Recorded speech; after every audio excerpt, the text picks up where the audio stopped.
Hello everyone, this is Next Gen Academy. तो आज हम लोग डिस्कस करने वाले हैं IB ACIO का टीयर 1 का डिटेल सिलेबस। देखिए, सिलेबस और भी लोग यूट्यूब पर डिस्कस कर चुके हैं इसके पहले भी। मैं आपको ये बताऊंगा कि कम समय में हमें कैसे सिलेबस खत्म करना है, क्योंकि हम देख पा रहे हैं कि IB ACIO 1 के लिए बहुत कम समय बचा है अभी हमारे पास। हो सकता है सितंबर एंड में ही पेपर हो जाए। तो मैं आपको वो टॉपिक्स बताऊंगा कि जो आपको पढ़ने ही पढ़ने हैं, और मैं उन पे डबल टिक लगा दूंगा कि जो आपको पढ़ने ही पढ़ने, ताकि आप वो मत छोड़ के जाओ। बाकी आपके ऊपर 50-50, आप छोड़ भी सकते हो और इफ टाइम परमिट्स आप कर भी सकते हो। तो सबसे पहले मैं शॉर्ट में बता देता हूँ टोटल्स। 100, एक मिनट। टोटल हमारे एग्जाम में 100 क्वेश्चन आएंगे और हर एक क्वेश्चन 1 मार्क का रहेगा और नेगेटिव मार्किंग 1/4 पर रॉन्ग आंसर रहेगी। तो 1/4 नेगेटिव मार्किंग है, तो रिस्क लिया जा सकता है। कोशिश करना, अटेम्प्ट करो सारे क्वेश्चंस। अब हम लोग आते हैं सबसे पहले जर्नल जर्नल अवेयरनेस पे।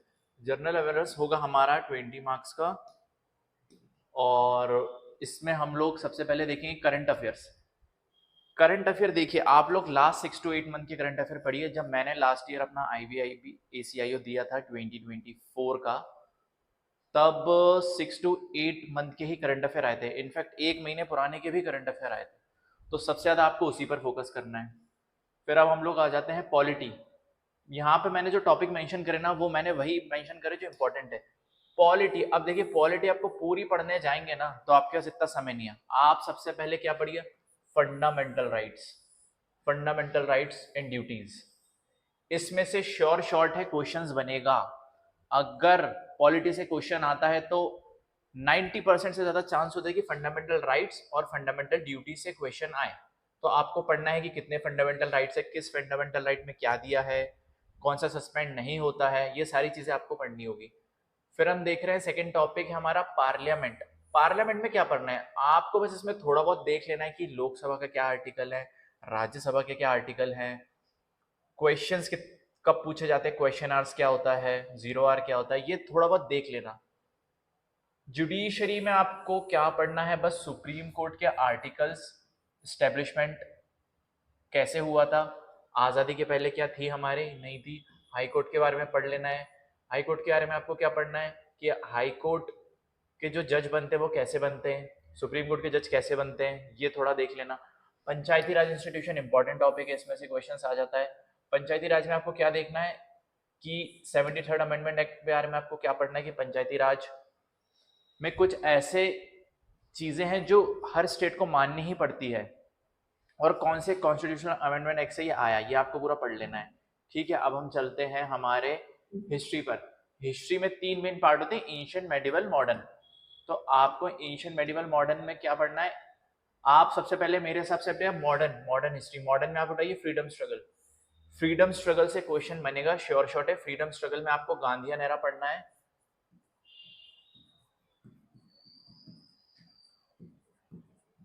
इससे श्योर शॉट क्वेश्चन बनेगा कि कब आए गांधी जी इंडिया में और उसके बाद क्या क्या मूवमेंट हुए हमारे, वो पढ़ना है। आपको सोशियो रिलीजियस रिफॉर्म्स के बारे में पढ़ना है। सेकंड, सोशियो रिलीजियस रिफॉर्म्स के बारे में पढ़ना है।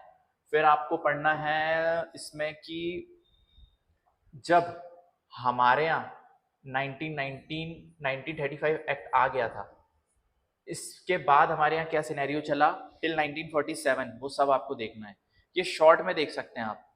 इतना मैं खुद आपको सोच रहा हूँ पढ़ा दूंगा ये सारी चीजें, तो आप शॉर्ट में देख सकते हैं। सेकंड आता है हमारा ज्योग्राफी। देखिए ज्योग्राफी में क्या चीज है, फिजिकल और एक तो फिजिकल ज्योग्राफी और एक इंडियन ज्योग्राफी। इसको आप अभी कंफ्यूज मत होइए, इसको अभी रहने दीजिए आप, है ना। फिजिकल ज्योग्राफी और इंडियन ज्योग्राफी है। फिजिकल ज्योग्राफी में आप मत जाइए, आप इंडियन ज्योग्राफी उठाइए अगर आपके पास समय कम बचा है। इंडियन ज्योग्राफी में आप देख लीजिए कितनी रिवर्स हैं।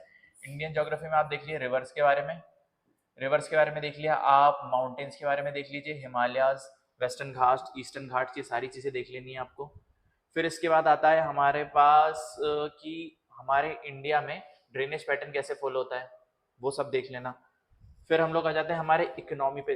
अब इकोनॉमी देखिए थोड़ा कॉम्प्लिकेटेड पड़ सकता है आप लोग को।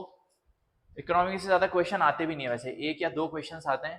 तो इकोनॉमी में आप लोग ऐसा कर सकते हैं और ज्यादातर इसमें करंट बेस्ड क्वेश्चंस आते हैं। तो आप इसमें देख लीजिए कि फिस्कल पॉलिसी क्या चल रही है हमारी, इकोनॉमी में हमारी फिस्कल पॉलिसी क्या है,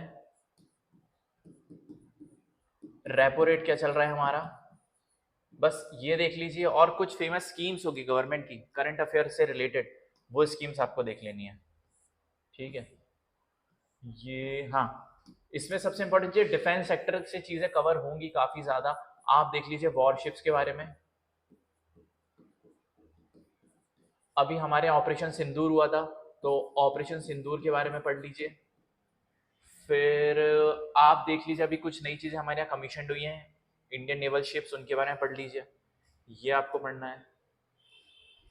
फिर आते हैं हम लोग क्वांटिटेटिव एप्टीट्यूड। देखिए क्वांटिटेटिव एप्टीट्यूड में ऐसा है कि इसमें आप सबसे पहले क्या उठाइए, एक मिनट, इसमें आप सबसे पहले उठाइए परसेंटेज। देखिए परसेंटेज ऐसा टॉपिक है ना, ये बेस है काफी सारे टॉपिक्स है। जैसे अगर आपका परसेंटेज मजबूत है ना, तो आपका प्रॉफिट एंड लॉस हो जाएगा, आपका प्रॉफिट एंड लॉस है, आप रेशियो प्रोपोर्शन आसानी से कर पाओगे। तो आप सबसे पहले परसेंटेज पढ़िए, फिर आप प्रॉफिट एंड लॉस और रेशियो प्रोपोर्शन पढ़िए, ये आसान है, ये आपको पढ़ना ही, आप नहीं छोड़ सकते। देखिए नंबर सिस्टम थोड़ा सा टिपिकल है, अभी पढ़ने जाएंगे अगर कुछ नहीं पढ़ा तो दिक्कत में फंस जाएंगे, इसको अभी मत उठाइए। एलसीएम एचसीएफ बड़ा छोटा सा ही टॉपिक है, इसको खत्म कर लीजिए। और सिंप्लीफिकेशन में क्या है, ये कुछ नहीं, बेसिक इक्वेशंस आएंगी जो कि बोर्ड मास पे चलती हैं इक्वेशंस, उसको सॉल्व करना है, तो इसमें इतना एफर्ट देने की जरूरत नहीं है, हो जाएगा आपसे। सिंपल और कंपाउंड इंटरेस्ट की बात करूं तो इसमें कुछ नहीं है, सारी चीजें फॉर्मूला बेस्ड है। आप सिंपल इंटरेस्ट पे ज्यादा ध्यान दीजिए, कंपाउंड इंटरेस्ट क्या पता आपने पढ़ भी लिया, वहां पे आपसे कैलकुलेशन नहीं हुई, अटक जाएंगे। टाइम एंड वर्क, ये मोस्ट इंपॉर्टेंट टॉपिक है, इससे क्वेश्चन आता ही आता है। आप टाइम एंड वर्क पढ़ेंगे तो पाइप एंड सिस्टम उसका ही सब पार्ट है, तो ये ऑटोमेटिकली हो जाएगा आपका। स्पीड टाइम एंड डिस्टेंस, ये बहुत इंपॉर्टेंट टॉपिक है, ये भी आपको पढ़ के ही जाना है, ये आप छोड़ नहीं सकते। आप आ जाते हैं मेंसुरेशन। देखिए मेंसुरेशन में आपको क्या करना है, मेंसुरेशन हमारा ऐसा टॉपिक है कि आप इसमें से फॉर्मूलेज देख लेंगे ना, कि सर्कल का फॉर्मूला क्या होता है, क्यूब का क्या होता है, रोम्बस ट्रेपेजियम, आपसे बन जाएगा वहां पे, इतना लोड लेने की जरूरत नहीं है इसमें। अब हम लोग आ जाते हैं हमारे टॉपिक डाटा इंटरप्रिटेशन, तो आपको वहां पे दिया रहेगा, आप कर लेंगे। प्रोबेबिलिटी मत पढ़िए अभी। और हाँ, ये मैंने टिप भी लिख रखी है, आप इसमें प्रीवियस ईयर क्वेश्चंस देख सकते हैं ताकि आपको समझ में आए। रीजनिंग, देखिए इसकी रीजनिंग में पहले ही बता दूं, वैसी नहीं है जैसे आप सोचे कि मैं सीजीएल के लिए करके गया था बिना पढ़े, वहां पे भी बन जाएंगे मेरे से एटलीस्ट 15-20 क्वेश्चन तो बन ही जाएंगे, इसमें तो 20 ही आ रहे हैं। खैर मत सोचिए आपसे नहीं बनेंगे, इसकी रीजनिंग काफी अच्छी है, और इसमें कोडिंग डिकोडिंग आती है, वो आपको पढ़नी पड़ेगी। आप कोई भी बुक लगा सकते हैं, RS अग्रवाल किरण पब्लिकेशन की, उससे लगा लीजिए, और सबसे बेस्ट होगा प्रीवियस ईयर पेपर लगा लीजिए। फिर सेकंड आता है हमारा सीरीज। सीरीज पढ़ के जाइए, सीरीज से क्या होगा आपका, ऐसे क्वेश्चन ज्यादा वैसे कठिन नहीं पूछता, सीरीज वाले डायरेक्शन सेंस वाले ये आपसे बन जाएंगे। जो आपको दिक्कत करेगा इसमें बताऊं वो क्या दिक्कत करेगा, वो आपको करेगा इसमें पजल, ये आपको पजल्स दिक्कत करेंगे। इसके पजल्स कहीं ना कहीं थोड़े बहुत बैंकिंग जैसे आते हैं, जैसे अगर इनने एक बिल्डिंग बनाई और उसमें लोग देंगे 6 लोग रहते हैं इस फ्लोर पे, ये इस कलर की टी शर्ट पहनते हैं, और इनका ये हॉबीज है, फिर आपको पूरा टेबल बनाना पड़ेगा, तो ये कहीं ना कहीं टफ पड़ सकता है। तो पजल्स आप देख लीजिए प्रीवियस ईयर पेपर के अकॉर्डिंग, करना हो तो करिए, मेरे हिसाब से तो अभी रहने दीजिए। स्टेटमेंट और कंक्लूजन यार इजी चीज़ है, काफ़ी इजी चीज़ है, इसमें कोई टेंशन की वाली बात नहीं है, ये कर सकते हैं, ये मत छोड़िएगा, है ना। अब हम लोग आ जाते हैं इंग्लिश के ऊपर। यार इंग्लिश में मैं आपको बताता हूँ क्या करना है। इंग्लिश ऐसी चीज़ है ना, इस पूरे पेपर में आपको इंग्लिश सबसे आसान मिलेगी, और अगर आप इंग्लिश में आपका हाथ तंग है तो आप दिक्कत में आ जाएंगे, क्योंकि मैथ्स और रीजनिंग काफ़ी टाइम टेकिंग है, 1 घंटे का समय होगा। अब इसमें सबसे पहले आप लोग क्लोज टेस्ट को पढ़िए। क्लोज टेस्ट में कुछ नहीं है, आप मुश्किल से मुश्किल अगर 25-30 पैराग्राफ भी लगा के जाएंगे ना एग्जाम के पहले, तो आपका क्लोज टेस्ट हो जाएगा। रीडिंग कॉम्प्रिहेंशन क्या है यार, रीडिंग करने की हैबिट डालो, जब तक आप रीड नहीं करोगे ना तो आपसे ये चीजें बनेंगी नहीं।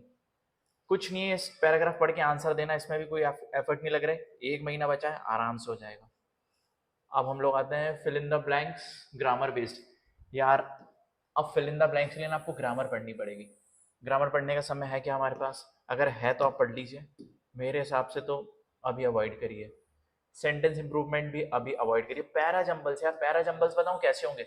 जब आपकी कॉम्प्रिहेंशन स्किल्स अच्छी हो जाएंगी ना, आपके पैरा जंबल्स ऑटोमेटिकली हो जाएंगे, आपको इतना लोड लेने की जरूरत नहीं उस चीज के लिए। तो आप अपने कॉम्प्रिहेंशन पार्ट को स्ट्रॉन्ग करिए, आपके पैरा जंबल्स ऑटोमेटिकली हो जाएंगे। ये क्या हो रहा है?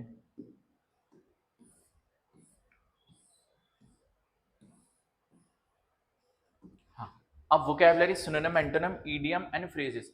यार भाई आपको ये सिनोनिम एंटोनिम तो पढ़ने ही पड़ेंगे। अब क्या करें, सिनोनिम एंटोनिम तो बहुत सारे होंगे, थाउजेंड्स ऑफ वर्ड्स होंगे।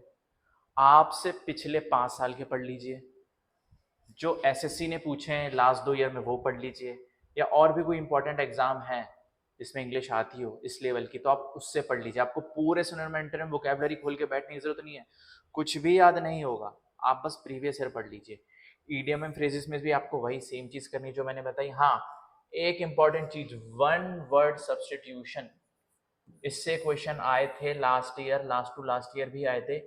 2 क्वेश्चन आए थे, 20 क्वेश्चन में से 2 क्वेश्चन तो इसी के ही आए थे। तो आपको वन वर्ड सब्सटीट्यूशन पढ़ना पड़ेगा, इसको पढ़िए। अब हम लोग आते हैं active, passive, direct, indirect, article, preposition. देखिए इसमें सबसे आसान टॉपिक बताऊं क्या है जो आप कर सकते हैं, जिसको छोड़ना नहीं है आपको। इसमें आप आर्टिकल्स कर सकते हैं। आर्टिकल्स ए एंड द, इसके ऊपर पूरी पिक्चर है ये, आपको बस समझ लेना है कैसे काम करते हैं आर्टिकल्स। वीडियो देखो यूट्यूब पे, कहीं किताब से पढ़ सकते हो, किताब से पढ़ो, इसको छोड़ के मत जाओ। इंग्लिश में यार मेरे हिसाब से मिनिमम चीजें छोड़ो, एक्टिव, पैसिव और डायरेक्ट इनडायरेक्ट भी आप कर सकते हो, ये इतना टफ नहीं है। प्रपोजिशन भी कर सकते हो, टेंसेस थोड़ा टाइम टेकिंग है तो इसको अवॉइड कर दो अभी। But active, passive, direct, indirect and preposition and article ये मस्ट है, आपको करके ही जाना है। ठीक है, अब हम आ जाते हैं जनरल स्टडीज। जनरल स्टडीज यार आप इसमें ना, मैंने आपको बता ही दिया था पॉलिटी में क्या पढ़ना है, आप यहाँ वही पढ़ेंगे। ज्योग्राफी में मैंने आपको बता ही दिया है ऊपर क्या पढ़ना है। ठीक है, basic science, physics, chemistry, biology, NCERT level. देखो इसमें सबसे सही क्या करो, एनसीईआरटी उठाओ 6th क्लास से लेके 10th क्लास तक की। ज्यादा समय नहीं लगेगा यार, 6th क्लास की एनसीईआरटी मात्र 1 घंटे में पढ़ लोगे आप। अगर आपको लग रहा है नहीं पढ़ पा रहे हो आप, तो आप मुझे बताओ, कमेंट करो नीचे, तो मैं एक वीडियो बना दूंगा 6 की एनसीईआरटी पे। मात्र 1 घंटे का वीडियो होगा, पूरी एनसीईआरटी निपटा दूंगा मैं। 7th की 1 घंटे में, 8th की 1 घंटे में, 9th और 10th में थोड़ा ज़्यादा समय लगेगा क्योंकि इसमें समझाने वाली चीज़ें ज़्यादा हैं। ठीक है, अगर आपको लग रहा है कि वीडियो हो उस पर तो ज़्यादा अच्छा है तो बता देना, मैं एक वीडियो बना दूंगा। हाँ, इसमें इंपॉर्टेंट चीज़, 5 ईयर प्लान ज़रूर पढ़ लेना। हमारे टोटल 12 5 ईयर प्लान रह चुके हैं, उनके बारे में पढ़ लेना। किस 5 ईयर प्लान में हमारा क्या मोटिव था, क्या डेवलपमेंट फोकस था हमारा, पढ़ लेना, इंपॉर्टेंट है ये। और बाकी security issues, internal external threats, इस पे मत जाओ, अभी कंफ्यूज हो जाओगे। तो थैंक यू गाइज, आपको कैसा लगा वीडियो ज़रूर बताइए, कुछ कमी लगी हो तो आप कमेंट करके बताइए, उसको इम्प्रूव करेंगे हम। And thank you so much, thank you.